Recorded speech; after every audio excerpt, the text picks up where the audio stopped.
ଉତ୍କଳ ଗୌରବ ପାଠଶାଳା ପୁଣି ଥରେ ଆପଣ ମାନଙ୍କୁ ସ୍ୱାଗତ କରୁଛି। ଆଜିର କ୍ଲାସ ମେନ୍ସୁରେସନ ବାକି ନମ୍ବର ସେକେଣ୍ଡ ରହିବ। ଯୋଉ ମେନ୍ସୁରେସନ ର ପ୍ରଥମ କ୍ଲାସ ଆମେ ଆଲୋଚନା କରିଥିଲେ କଣ ସବୁ ଆଲୋଚନା କଲେ ମେନ୍ସୁରେସନ ଆମେ ଦୁଇ ଭାଗରେ ପଢିବା 2D ଏବଂ 3D। 2D ର କଣ ପଢିଥିଲେ ସ୍କ୍ୱାର ବିଷୟରେ ଏବଂ ରେକ୍ଟାଙ୍ଗଲ ବିଷୟରେ।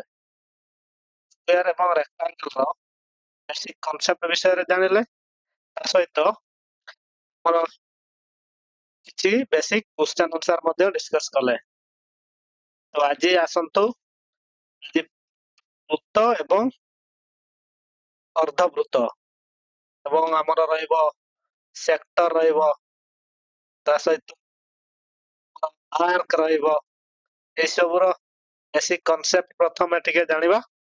ତାପରେ এই ବୃତ୍ତ ଏବଂ ସେମି ସାର୍କଲକୁ ନେଇ କିଛି ବେସିକ କ୍ୱେଶ୍ଚନ ଆନ୍ସର ମଧ୍ୟ ଆଲୋଚନା କରିବା। ତେଣୁ ଆସନ୍ତୁ ପ୍ରଥମେ ଦେଖିବା ବୃତ୍ତ। ଗୋଲଟାକୁ କଣ କୁହାଯାଉଛି? ବୃତ୍ତ। ଆଉ ଏଇଟା ମଝିରେ ଯୋଉ ଯାଇଛି ଏଇଟା କଣ କୁହାଯିବ? ଏହାକୁ ବ୍ୟାସ। ଏ ବ୍ୟାସର ଅଧା, ବ୍ୟାସକୁ କଣ କୁହାଯାଉଛି? ଡି। ବ୍ୟାସର ତାପରେ ଏଇଟା, ଏହାକୁ ବ୍ୟାସାର୍ଧ। ବ୍ୟାସାର୍ଧ ଏହାକୁ ଆମେ ଆର ବୋଲି ମାନେ ନେଉ, ବ୍ୟାସକୁ ଡି ବୋଲି ମାନେ ନେଉ। ତାହେଲେ ଆମେ ବିଶେଷ କରି ଏ ବୃତ୍ତର କ୍ୱେଶ୍ଚନରେ କଣ ଆସେ? ଏରିଆ ପଚାରେ କିମ୍ବା ଆମର ସାର୍କ୍ୟୁମଫରେନ୍ସ ପଚାରେ। ଏରିଆ ସୂତ୍ର କଣ?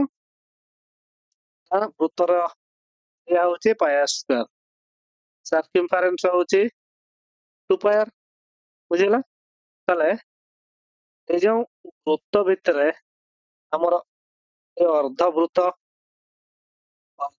ମଧ୍ୟ ଆସିବ। ଅର୍ଦ୍ଧବୃତ୍ତ ମାନେ କଣ? ଏଇ ଯେଉଁ ବୃତ୍ତକୁ ସମାନ ଦୁଇ ଭାଗରେ ଦେଲେ ଏ ତଳ ପର୍ସନଟା ଇଏ ଗୋଟେ ପର୍ସନ ହେଲା ଆଉ ଇଏ ଗୋଟେ ପର୍ସନ, ଦୁଇ ଭାଗ ହେଇଗଲା। ଏ ଦୁଇ ଭାଗ କଲା ପରେ এইটাକୁ କୁହାଯିବ ଏ ଗୋଟେ ଭାଗଟା ମାନେ ଏଇଟା, ତାକୁ ଆପଣ ମାନେ ମନେ କରନ୍ତୁ ଏଇ ବୃତ୍ତକୁ ପୁରା ମଝିରେ ମଝିରେ ଦୁଇ ଭାଗ କରିଦିଆଯାଇଛି। ତାହେଲେ ୟାକୁ ଆମେ ପଢିବା ଇଏ ହେଲା ଅର୍ଦ୍ଧବୃତ୍ତ। ତା ସହିତ ପଢିବା ଯେଉଁ କ୍ୱେଶ୍ଚନରେ ଆସେ ଗୋଟେ ଗାଈକୁ ପଡିଆର ମଝିରେ ବାନ୍ଧି ଦିଆଗଲା, ତାପରେ ସେ କେତେ ବାଟ ପହଞ୍ଚି ପାରୁଛି ଏବଂ କେତେ ଅଞ୍ଚଳ ପାରୁଛି, ସେଇଭଳିଆ କ୍ୱେଶ୍ଚନ ଆସେ। ତାମାନେ ଏଇଟାକୁ କୁହାଯିବ କଣ? ୟା ବିଷୟରେ ଟିକେ ପଢିବା। ତାପରେ ଏଇଠୁ ଏତିକି କଣ କୁହାଯାଉଛି? ଆର୍କ ବୋଲି କୁହାଯାଉଛି। ବୁଝିଲା? ତାହେଲେ ଆମେ ଜାଣିଲେ କଣ? ବ୍ୟାସ ଇକ୍ୱାଲ ଟୁ ଆମର ଡି ଏବଂ ବ୍ୟାସାର୍ଧ ଇକ୍ୱାଲ ଟୁ ଆର, ଯୋଉଟା କି D/2 ବୋଲି କହିପାରିବା। ମାନେ ବ୍ୟାସର ଅଧା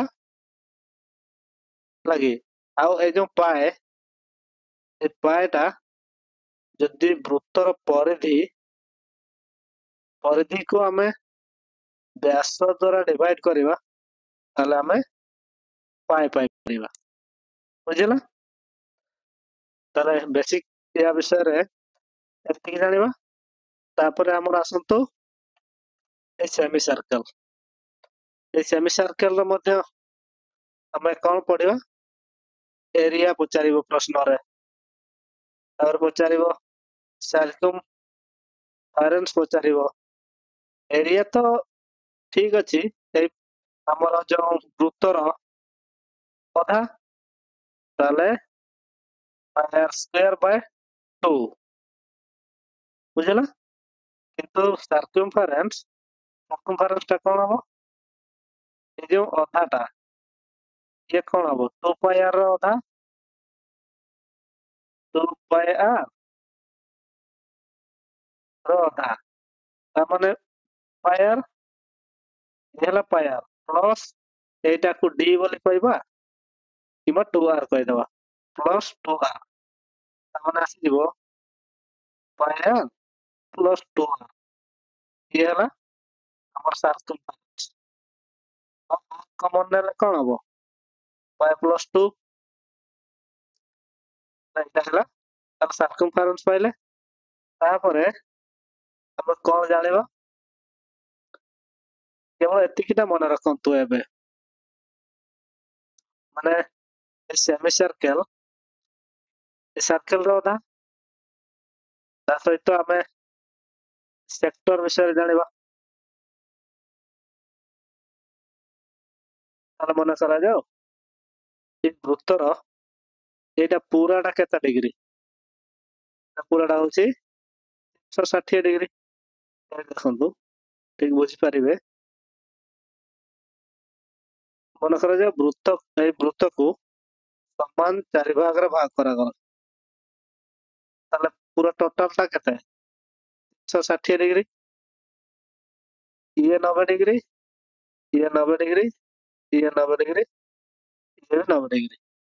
ଆମକୁ ଯଦି ପଚାରିବ ଏଇଟା ବୃତ୍ତର ଏଇ ଏଇ ଜିନିଷର କ୍ଷେତ୍ରଫଳ କେତେ ତାହେଲେ ଆମେ କହିପାରିବା ବୃତ୍ତର କ୍ଷେତ୍ରଫଳ କେତେ ପାଇ ଆର ସ୍କ୍ୱାର ପାଇ ଆର ସ୍କ୍ୱାର ର କେତେ 1/4 ମାନେ 4 ଭାଗରୁ ଭାଗେ ନୁହେଁ କି ଏଇ ଯୋଉ 4 ଭାଗରୁ ଭାଗେ 1/4 এটা ଆସିଲା କେମିତି এইটা କୁହାଯିବ ସେକ୍ଟର ବୁଝିଲା ତାମାନେ 1 ବାଇ r ସ୍କ୍ୱାର ଇନଟୁ ଏଇ କୋଣର ଭ୍ୟାଲୁ କେତେ 90 ଡିଗ୍ରୀ 90 ଡିଭାଇଡ ବାଇ पूरा सर्कल रो वैल्यू केते केते डिग्री ना 360 डिग्री सुन कटि गला न के न नच 36 ताले जदी गोटे वृत्तर से कहिथिबो ए सेक्टर रो ये होची 45 डिग्री ताले एई जो सेक्टर यार एरिया कौन हम एरिया हम आमर थीटा एटा को कहबा थीटा डिग्री बुझेला एटा 45 टा को एटी सिना वैल्यू टा लिखि देली किंतु एटा कौन हम थीटा बोली कहबा ता माने एटा जदी सेक्टर हुए एटा होची थीटा डिग्री बुझेला ताले theta by 360 into pi r square ये हम तार एरिया और तार सर्कमफरेंस कौन हम सर्कमफरेंस ये भी से theta by 360 into 2 pi r बुझेला केवल सेतिक रे हबने 2 पाई आर तो 2 पाई आर प्लस रे एटा गोटे आर एटा गोटे आर प्लस 2 आर एटा मन रखिबे माने जदी सेक्टर रो गोटे क्षेत्रफल पचारिछि ताले थीटा बाय 360 इनटू रे पाई आर स्क्वायर कर देले हमें पाई परिबा एई जो सेक्टर तार क्षेत्रफल केते किंतु जदी तार ए जो परिसीमा पचारथिबो सर्कमफरेंस पचारिबो ताले कोन करबा theta by 360 into 2 pi r plus 2 r बुझिला आपण माने क्वेश्चन डिस्कस करू निश्चित भाव में जानी पारिबे बुझिला एबेका पाई मात्र एतिके टिके बुझंतु तेणु आसंतु नेक्स्ट जीवा क्वेश्चन पाको क्वेश्चन आलोचना करिबा निश्चित बुझी पारिबे। प्रथम question the perimeter of a square and a circular field are same if the area of the circular field 3850 square meter what is the area of this square ତାହେଲେ କହିଛି କଣ ଏକ ବର୍ଗ କ୍ଷେତ୍ରର ପରିସୀମା ଓ ଏକ ବୃତ୍ତାକାର ମଇଦାନର ପରିଧି ସମାନ ତାମାନେ ଇଏ ହଉଛି ଗୋଟେ ସ୍କ୍ୱାର ଆଉ ଇଏ ହଉଛି ଗୋଟେ ବୃତ୍ତାକାର ମଇଦାନ ବୁଝିଲା ଯଦି ବୃତ୍ତର ମଇଦାନର କ୍ଷେତ୍ରଫଳ 3850 ତାହେଲେ ପାଇ ଆର ସ୍କ୍ୱାର କଣ ଦେଇଛି 3850 ବୁଝିଲା ବର୍ଗ ମିଟର ଅଟେ ତେବେ ବର୍ଗ କ୍ଷେତ୍ରର କ୍ଷେତ୍ରଫଳ କେତେ ପ୍ରଥମ କହିଛି ଏକ ବର୍ଗର ବର୍ଗ କ୍ଷେତ୍ର ପରିସୀମା ଓ ବୃତ୍ତାକାର ମଇଦାନର ପରିଧି ସମାନ ତାହେଲେ ଏହାର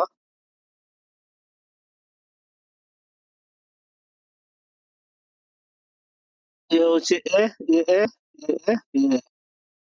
ଆମର ଗୋଟେ ବର୍ଗ କ୍ଷେତ୍ର ପରିସୀମା କଣ 4a ଇଏ ସମାନ ହବ କାହା ସହିତ ନା ଏ ବୃତ୍ତର ପରିଧି ସହିତ ବୃତ୍ତର ପରିଧି ମାନେ କଣ 2 ପାଇ ଆର ହେଲା ତାହେଲେ ଏହାକୁ ସଲ୍ଭ କିପରି କରିବା r ର ଭ୍ୟାଲୁ ବାହାର କରିବା r ର ଭ୍ୟାଲୁ ବାହାର କରିକି ଆମ 2 ପାଇ ଆର ବାହାର କରିବେ ବୁଝିଲା ତାହେଲେ ଏଠି r ସ୍କ୍ୱାର ଇକ୍ୱାଲ ଟୁ 3850 ବିଭକ୍ତରେ ଏଟା ପଟେ ଗୁଣ ନେଇକି ଅଛି ସେପଟେ ଗଲେ ହରଣ ହେଇଯିବ ତାହେଲେ ପାଇର ଭ୍ୟାଲୁ କେତେ 22 ବିଭକ୍ତ 7 ତାହେଲେ 22 ଟା ତଳେ ରହିବ 7 ଟା ଉପରେ ଗୁଣନ ହେଇଯିବ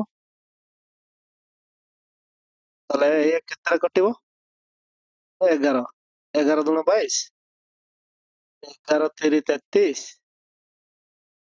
5 5 11 5 55 ଶୂନ ତାହେଲେ 350 ପୁଣି 2 ରେ କାଟିବା 2 के 2 1 5 2 7 14 2 5 10 ତାହେଲେ 175 ଗୁଣନ 7 କେତେ ହଉଛି 7 5 35 ରୁ 5 3 6 7 50 50 51 52 2 ହେଲା 5 7 के 7 5 12 ତାହେଲେ r ସ୍କ୍ୱାର ପାଇଲେ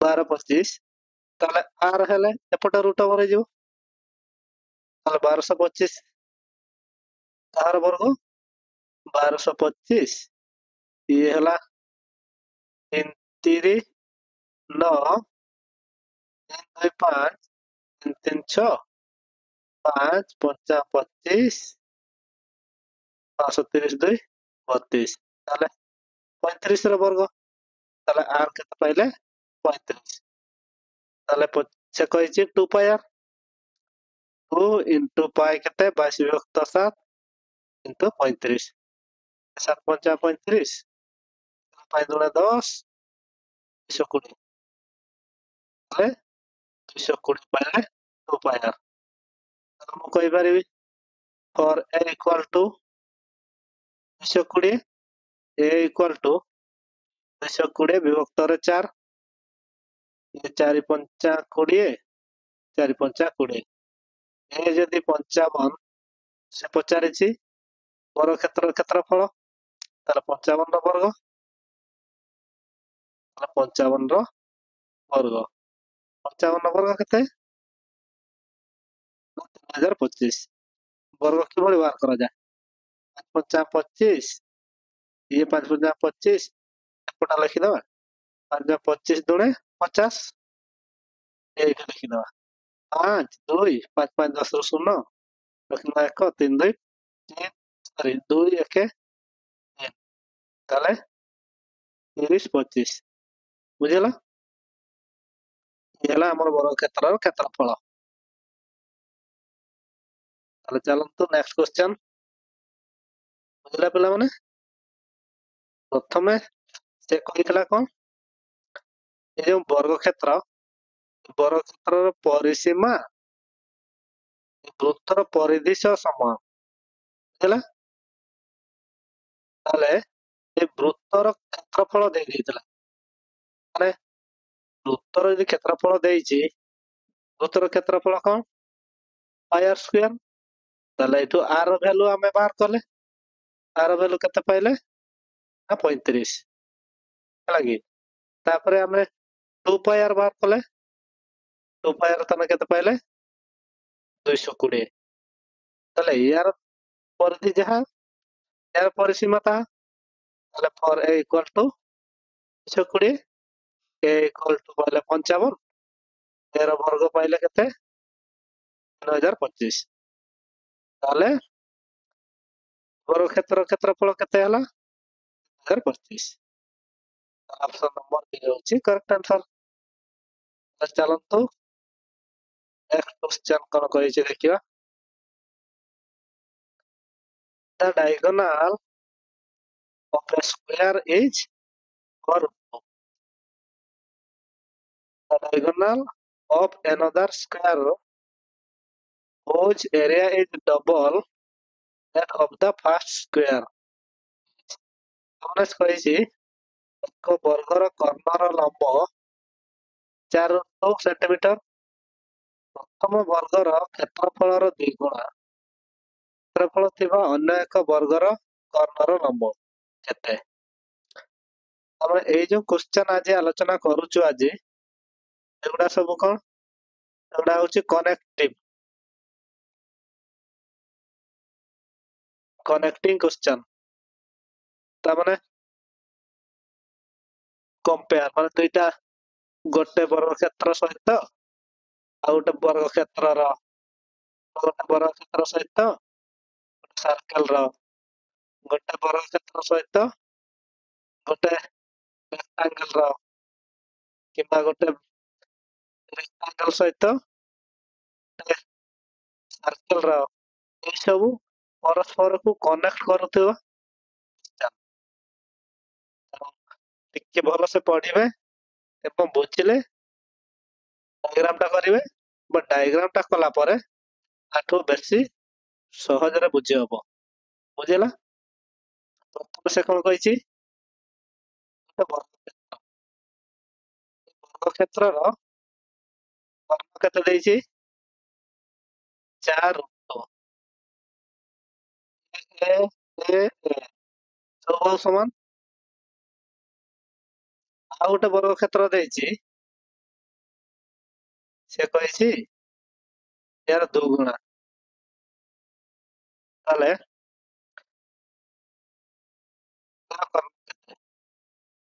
ପଚାରିଛି, ଏ କ୍ୟାପିଟାଲ ଏ ଦେଇଦବା।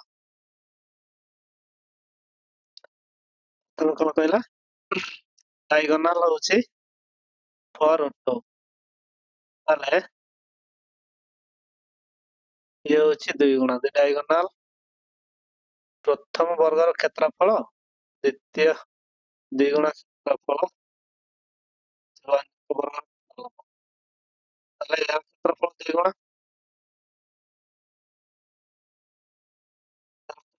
ତାହେଲେ E equal to ଆମେ ଜାଣିଛେ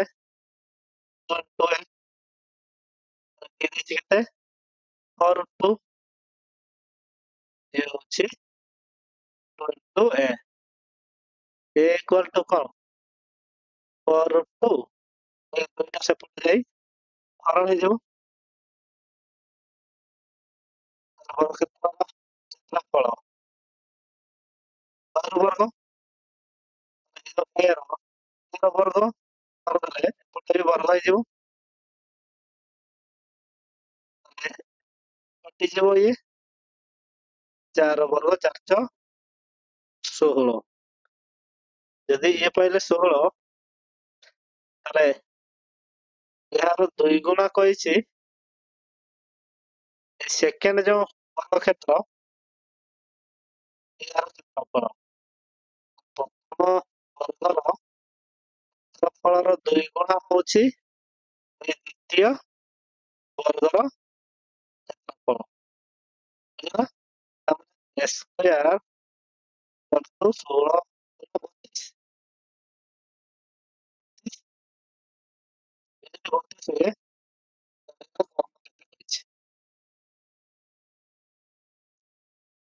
କର୍ମ କେତେ ହବ?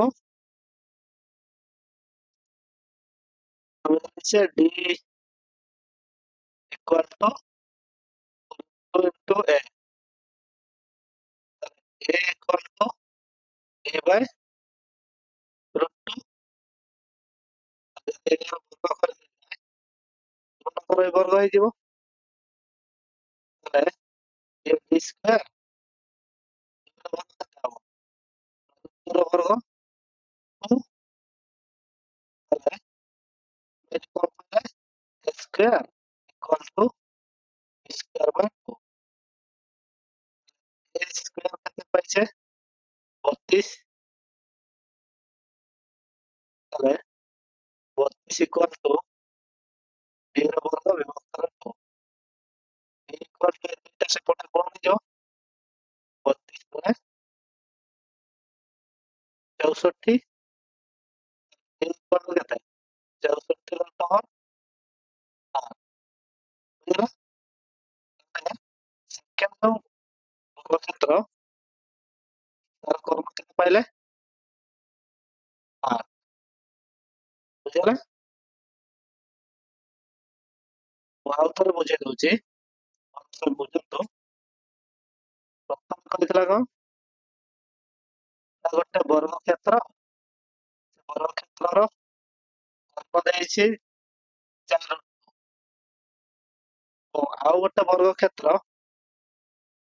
ଯାହାର କି ପ୍ରଥମ ବର୍ଗକ୍ଷେତ୍ରର ତାର କ୍ଷେତ୍ରଫଳର 2 ଗୁଣା ସେଇ ଦ୍ୱିତୀୟ ବର୍ଗକ୍ଷେତ୍ରର କ୍ଷେତ୍ରଫଳ ବୁଝିଲା?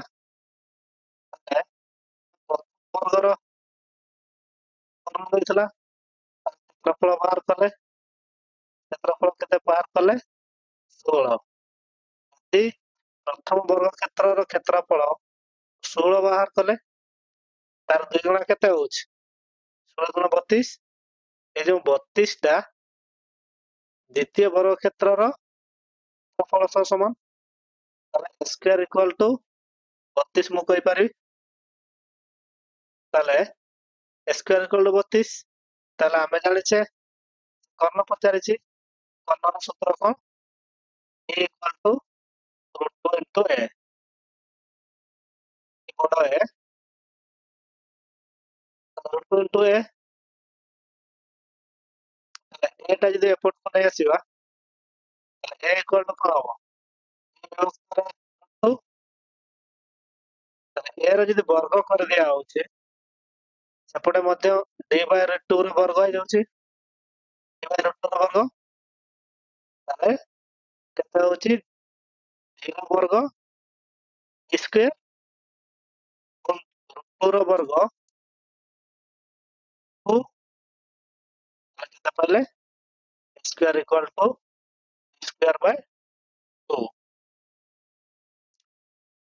ତାହେଲେ ଆମେ ଏଠି ସ୍କୋୟାର ର ଭ୍ୟାଲୁ ପୁଟ୍ କରିବା ସ୍କୋୟାର ଭ୍ୟାଲୁ କେତେ 32 equal to square by 2 square equal to ଦୁଇଟା ସେପଟକୁ ଗଲେ 32 ସହିତ ଗୁଣ ନେଇଯିବ କେତେ ପାଇବା 64 ଖାଲି d ଯଦି ହବ ସ୍କୋୟାର ଟା ସେପଟକୁ ଚାଲିଗଲେ କଣ ହବ ରୁଟ୍ ଓଭର ହେଇଯିବ 64 ର ରୁଟ୍ ଓଭର ତାମାନେ 64 କାହାର ବର୍ଗ 8 ର ବର୍ଗ ଆନ୍ସର କେତେ ପାଇଲେ 8 କର୍ମ ହେଲା 8 ହେଲା ତାହେଲେ ଚଳନ୍ତୁ ନେକ୍ସଟ କ୍वेଶ୍ଚନ କଣ କହିଛି ଦେଖିବା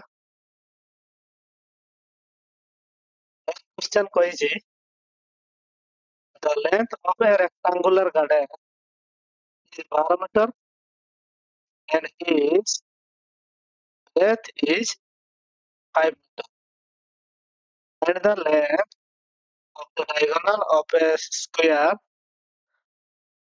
square garden having the same area as that of the rectangular garden।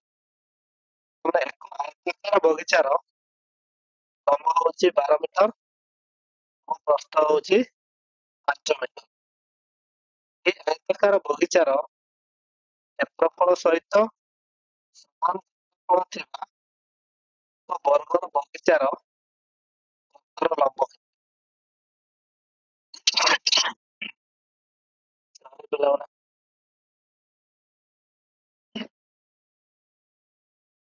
ପ୍ରଥମ କଣ କହିଲା? ଏକ ଆୟତାକାର ବଗିଚାର ଲମ୍ବ 12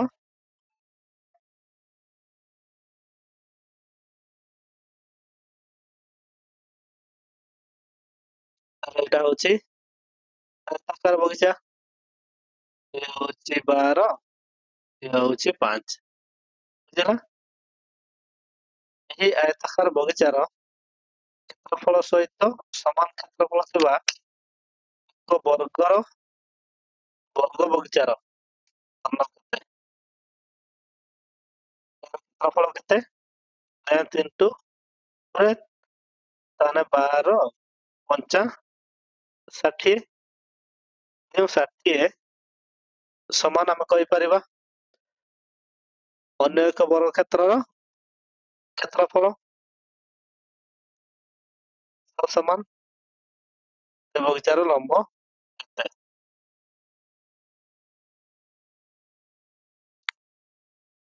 ତାହେଲେ ଏହି ବର୍ଗ କ୍ଷେତ୍ର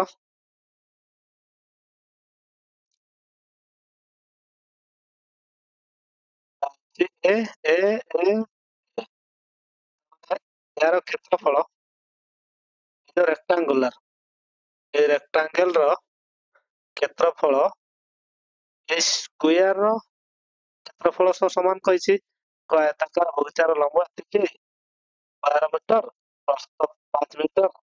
ଆୟତାକାର ବଗିଚାର କ୍ଷେତ୍ରଫଳ ସହିତ ସମାନ କ୍ଷେତ୍ରଫଳ ଥିବା ଏକ ବର୍ଗର ବଗିଚାର ଘନର ଲମ୍ବ କେତେ? ବର୍ଗ କ୍ଷେତ୍ର ମାନେ ବଗିଚା এই কর্মটা পଚାରିଛି। তাহলে স্কয়ার 60 ইকুয়াল টু স্কয়ার, তাহলে স্কয়ার ইকুয়াল টু 60, তাহলে পଚାରିଛି কর্ণ এই କେତେ? এইটা। ତାହେଲେ ଇକୁଆଲ ଟୁ ମୁଁ କହିପାରିବି 60 ଟା ଏପଟେ ବର୍ଗଟା ସେପଟକୁ କଣ ହବ? ତମର ଯୋଉ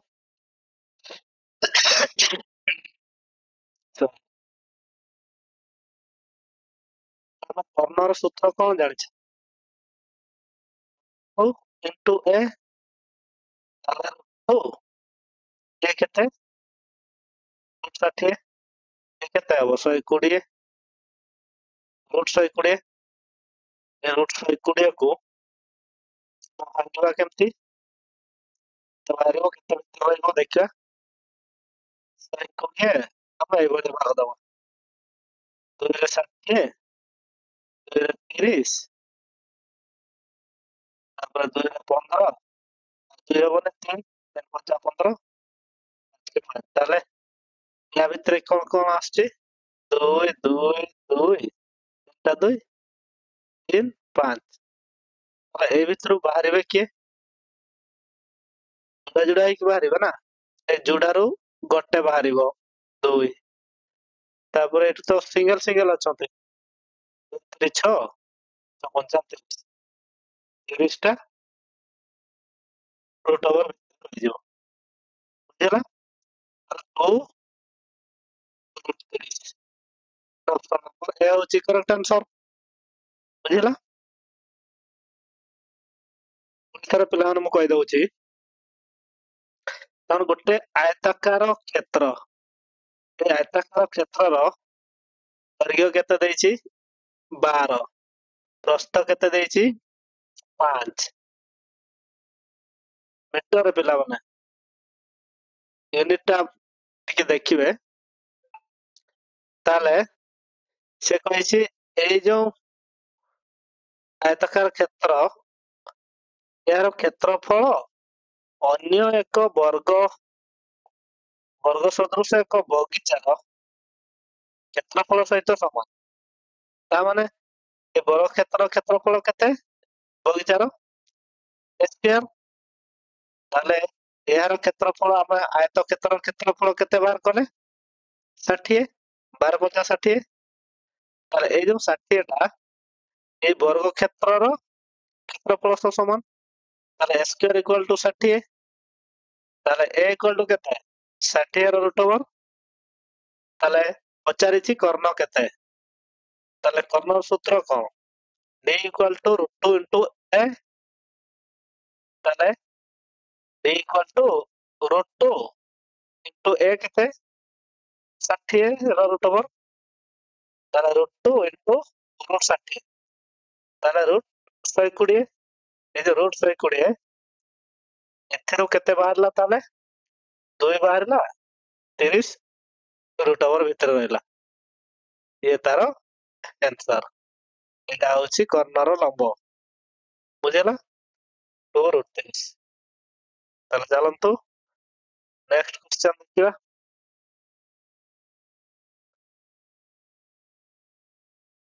क्वेश्चन नंबर 4 ये कहिछि it took 15 seconds to cross the rectangular field diagonally walking at the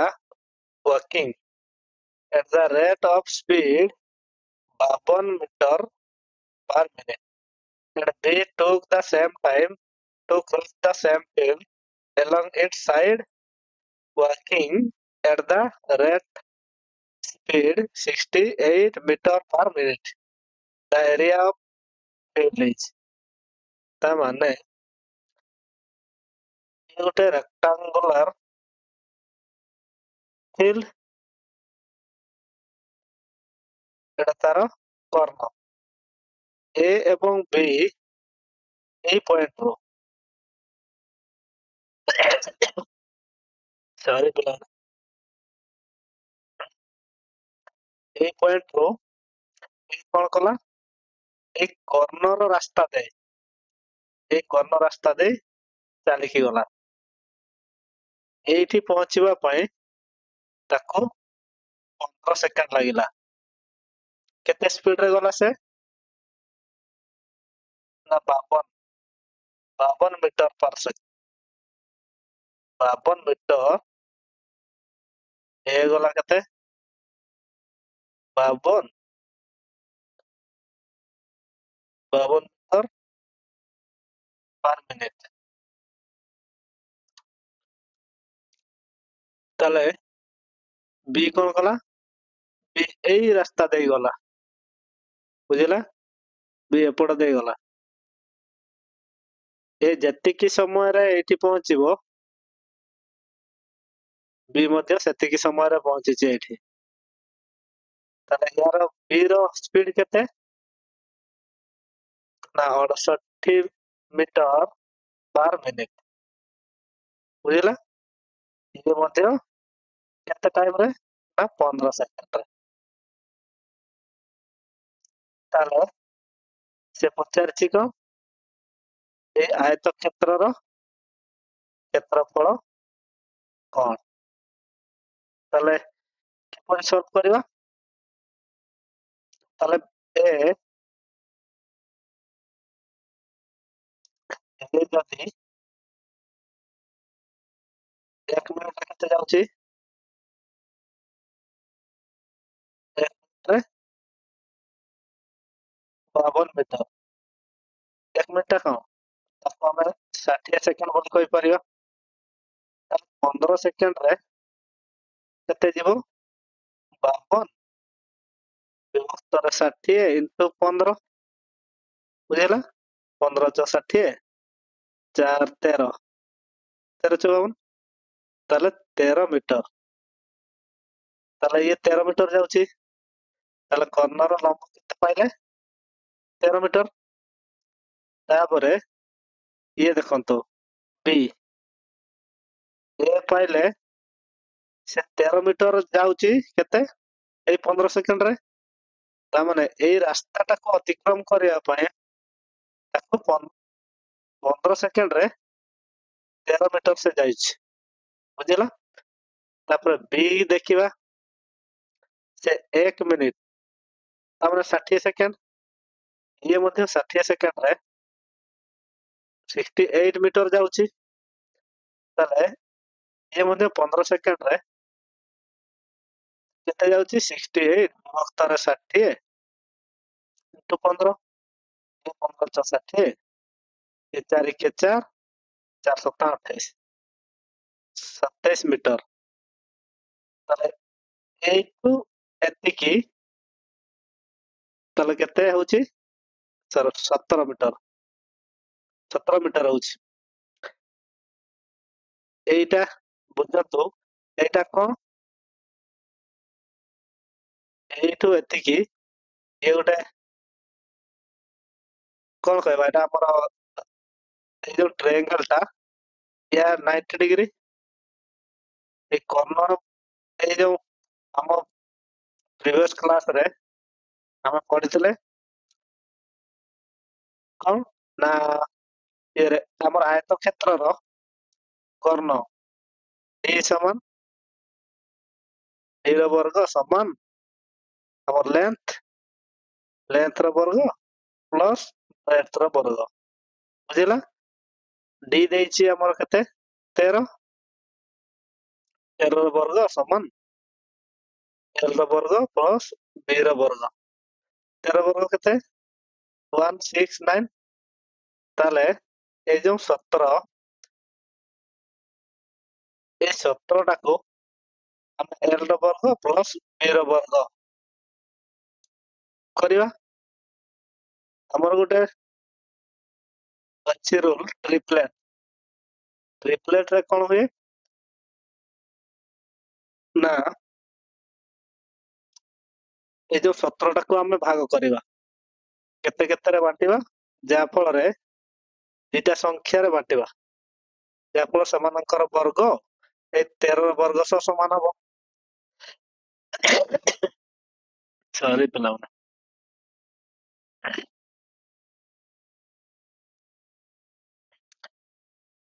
A triplet विषय रे परे केतला हम पढिवा तेनु 12 एवं 5 तले ए लंबटा 12 हबो एटा 5 हबो तले आपण मन देखंतु ए 5 रो वर्ग प्लस 12 रो वर्ग 5 पंचा केते हबो 25 12 रो वर्ग 144 तर केते होची 5 4 9 4 2 6 1 एते की हला ना तले ये 169 इक्वल ये भी 169 ताले हम कोन पाइले तार लेंथ पाइले तार वाइड्थ पाइले तार क्षेत्रफल कोन हबो एरिया कोन हबो एरिया हमर रेक्टेंगल रो लेंथ इनटू ब्रेथ लेंथ केते 12 ब्रेथ केते 5 बराबर 60 ताले ऑप्शन नंबर डी होची राइट आंसर बुझिला तो पिला माने तांतक बुझिवा क्वेश्चन टा जो पिला माने बुझि पानुतेबे निश्चित समान को कहबी हमर बेसिक क्लास जो दिया हमर स्क्वायर एवं रेक्टेंगल विषय रे ताकू जाई कि देखि नेबे बुझिला एडी कहिजी गोटे रेक्टेंगुलर एरिया अछि मन करे गोटे पडिया दी जण कोन कले गोटे कोण रे छिडा हेई पहले ए कहला मु सीधा जेबी बी कहला मु ए बाउंड्री देख जेबी बाउंड्री कट कट गला तले ए पहुंचला 15 सेकंड रे बी सेई गोटे जगह को समान समय रे पहुंचेबे ए पहुंचला 15 सेकंड रे बी मध्ये 15 सेकंड रे बी किंतु केते स्पीड रे जाईची 52 मिनिट पर सॉरी 52 मीटर पर मिनिट एवं बी जाईची 62 मीटर पर मिनिट माने 1 मिनिट रे 62 मीटर बी जाईची और ए जाईची 1 मिनिट रे 52 मीटर तो क्या से माने एकटा संग रे पहुंचले এই সেকেন্ড কোଣରେ ନେକ୍ସଟ କୋଣରେ ତାହେଲେ ସେ ପଚାରିଛି ସେମାନଙ୍କର ଏଇ ଯୋଉ ରେକ୍ଟାଙ୍ଗୁଲାର ଏରିଆଟା ତାର କ୍ଷେତ୍ରଫଳ କେତେ? ତାହେଲେ ଆମର କର୍ଣ୍ଣ ଏ କେତେ ଡିଷ୍ଟାନ୍ସ କଭର କରିଛି 13 ମିଟର, ବି କେତେ ଡିଷ୍ଟାନ୍ସ କଭର କରିଛି 17 ମିଟର। ଦିଟା ଏ ଏ ଯୋଉ କଭର କରିଛି 13 ମିଟର ସେ ତାର କର୍ଣ୍ଣ ହେଇଗଲା। ଆମେ କର୍ଣ୍ଣର ସୂତ୍ର ଜାଣିଛେ ଡି ଡି ର ବର୍ଗ ମାନେ କର୍ଣ୍ଣର ବର୍ଗ ଇକ୍ୱାଲ ଟୁ ଆମର ଲେନ୍ଥ ର ବର୍ଗ ପ୍ଲସ୍ ବ୍ରେଥ ର ବର୍ଗ। ତାହେଲେ ଆମେ ଟ୍ରିପ୍ଲେଟ ର ନିୟମ ଅନୁସାରେ ଆମେ ଏଲ ର ବର୍ଗ ଆଉ ବି ର ବର୍ଗ ବାହାର କଲେ କୋଉଥିରୁ ଆମର ଯୋଉ ଟୋଟାଲଟା କେତେ ଥିଲା 17। 17 ରୁ ଆମେ ଟ୍ରିପ୍ଲେଟ ନିୟମ ଅନୁସାରେ ଆମେ 12 ବା 5 ପାଇଲେ ତେଣୁ 12 ଆଉ 5 ର ସ୍କୋୟାର ମଧ୍ୟ 169, 13 ର ସ୍କୋୟାର ମଧ୍ୟ 169। ବୁଝିଲା? ତାହେଲେ ଆମ ତାର ଏରିଆ କଣ କଲେ 12 ଇଣ୍ଟୁ 5 ତାହେଲେ 60। ବୁଝିଲା? ଚାଲନ୍ତୁ ନେକ୍ସଟ କ୍ୱେଶ୍ଚନ ଦେଖିବା। ନେକ୍ସଟ କ୍ୱେଶ୍ଚନ କଣ କହିଛି the perimeter of a square is equal to twice the perimeter of a rectangle of length 8 centimeters and breadth 7 centimeters. What is the circumference of a semicircle whose diagonal is equal to the side? ତାହେଲେ ଏକ ବର୍ଗର ପରିସୀମା 8 centimetre ଲମ୍ବ ଏବଂ 7 centimetre ପ୍ରସ୍ଥ ଥିବା ଏକ ଆୟତାକାର କ୍ଷେତ୍ରର ପରିସୀମାର ବର୍ଗ ସହ ସମାନ। ଅର୍ଦ୍ଧବୃତ୍ତର ବ୍ୟାସ ଏହି ବର୍ଗର ବାହୁ ସହ ସମାନ। ସେହି ଅର୍ଦ୍ଧବୃତ୍ତର ପରିଧି କେତେ? ଏହି ତିନିଟା ସବୁ compare କରାଯାଇଛି। ପ୍ରଥମ କଣ ନା ଏକ ବର୍ଗ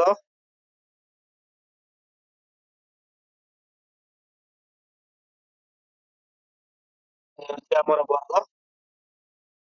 ପିଲାମାନେ ଆପଣମାନେ ଆମର ଯିବେନି ଗୋଟେ ମିନିଟ ଆମ ଉପରକୁ ଯିବେନି ସେଇଭଳିଆ ହିଁ ହବ। କଣ କରିବା ପରେ କେତେ ଠିକ ହବ ଯଦି ହବ ତ ଆମେ ସିଧା କରିପାରୁନୁ ଆଉ।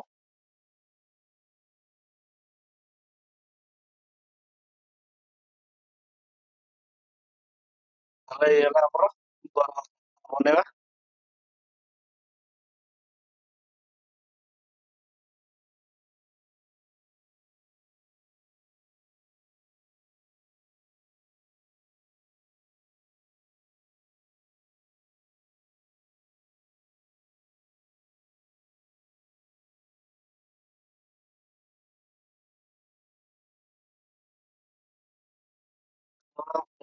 ପ୍ରୋବ୍ଲେମ ହଉଛି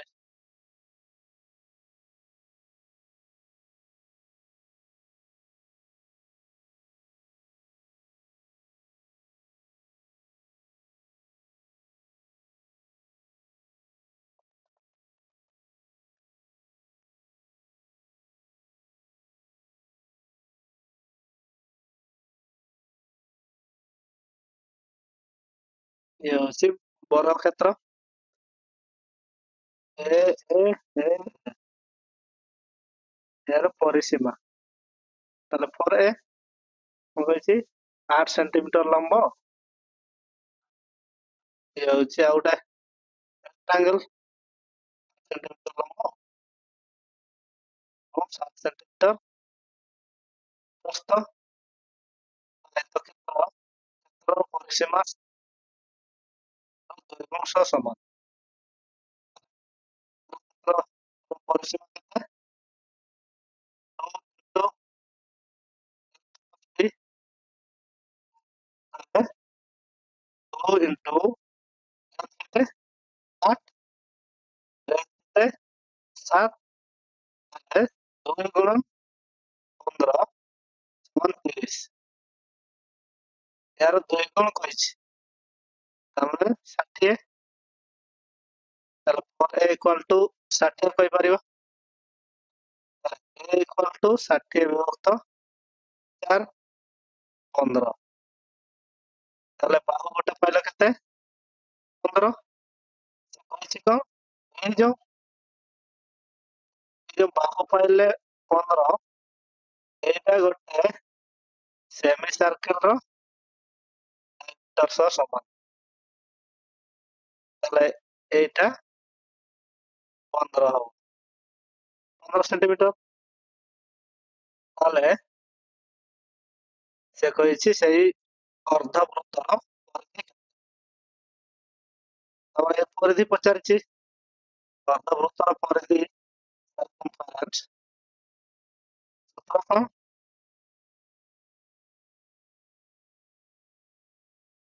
ଏଇଟା କେତେ r ତାପରେ ଏଇଟା 2r 2r ତ ଦେଇଛି ତାହେଲେ ପାଏ r ଧର କମନ ନେଇ ନେବା r କମନ ନେଇ ନେଲେ ପାଏ ପ୍ଲସ 2 r ତା ମାନେ 15 ବିଭକ୍ତ 2 ଗୁଣନ ପାଏ ଅଛି 7 କେତେ ହବ 15 ବିଭକ୍ତ 2 ଗୁଣନ 7 22 ପ୍ଲସ 14 ତାହେଲେ 22 ହଉଛି 15 ବିଭକ୍ତ 2 4 6 କେତେ 30 15 into 18 17 ସରି 7 15 20 ଶୂନ 2 12 20 ଶୂନ 12 15 12 25 27 270